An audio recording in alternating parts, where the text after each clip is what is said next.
Hi, I'm Omega Rider 1, and this is episode 4 of my Gundam review, or at least my Gundam overview remake, where I'm doing individual series of Gundam rather than doing the overall timelines. Now, if you remember in my previous episode, I did a crappy series, or at least one that was crappy to me, Double Zeta.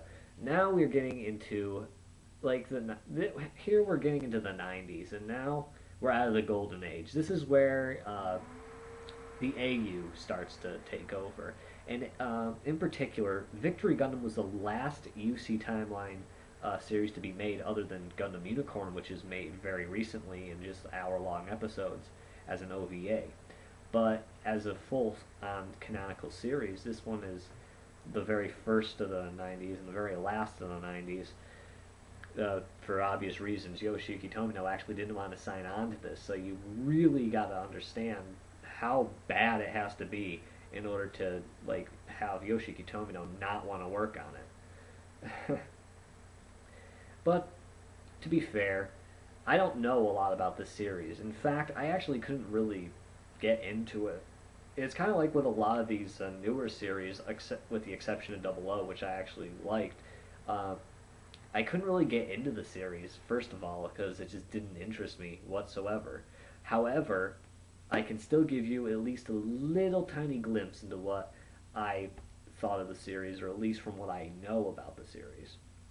Now, all I know about this one is that it takes place a long time after the 1 Year War and all that. It takes place in the 196 maybe, like UC 196. I don't know that exact year. Maybe I'm right. Maybe somebody's gonna make a comment and say, "Oh, you got the timeline right," but I digress.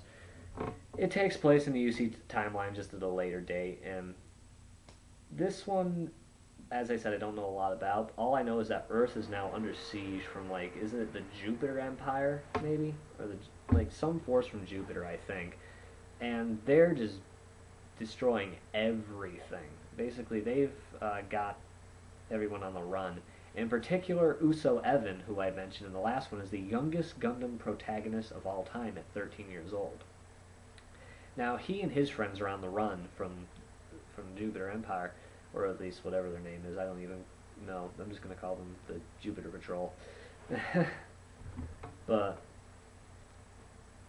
they're on the run. They're trying to seek shelter. They're trying to get food, supplies, everything. They're just on the run constantly, and they're trying to they have this little organization called Ligue Militaire, which is a fighting force against the Jupiter Empire. In particular, Uso has never piloted a mobile suit before, but like all Gundam pilots, he can pilot one very effectively. And the first one that he pilots is, of course, the actually, I think he. Wait, I'm trying to remember.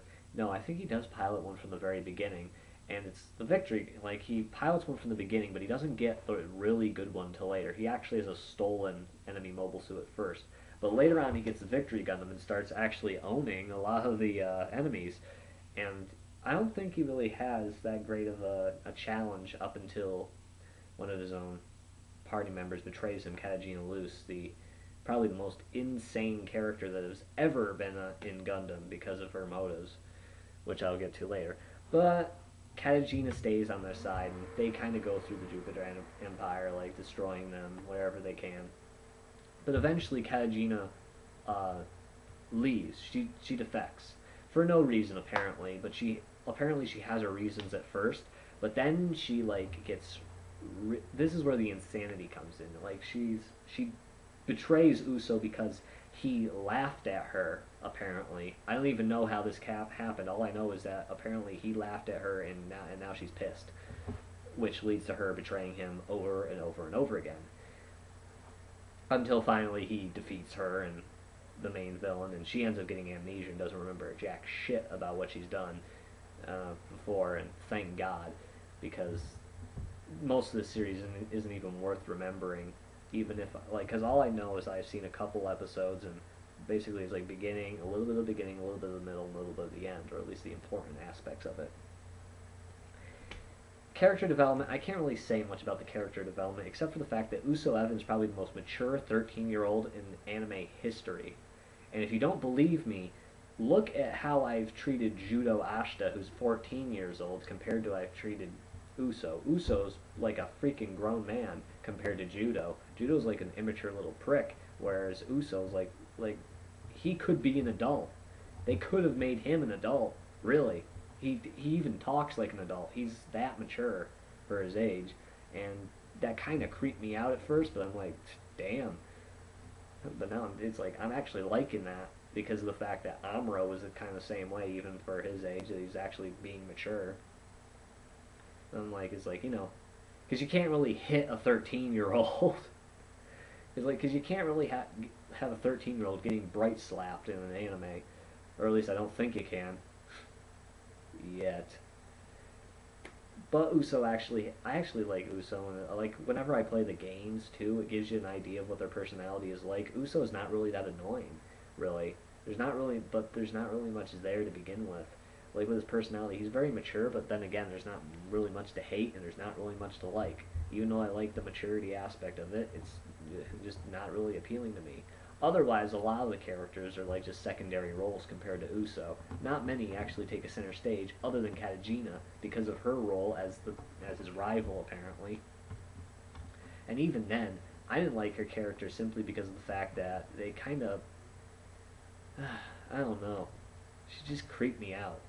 She really just creeped me out. I mean, her motive is what's really just put me off. It's like, talk about overreacting. He laughed at you, so what? It's like, shit, people can, it's not as if like you drop, like if he pulled the ultimate prank on you in the middle of in like high school or middle school, and then laughed at your pity and like laughed at your misery, and then got the whole class to join in. No, he just laughed because she defected and said this is the path that she chose, and saying, that's not like you. Like, if that's what you think is right, smile, smile, smile. I don't know.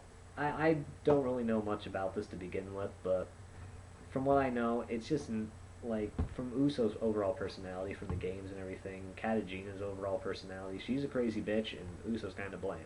So that's all I know for now. But if you guys can help me, as I said in the previous one, feel free to, as I said in the previous Gundam overview, if you have any information to offer me, go right ahead.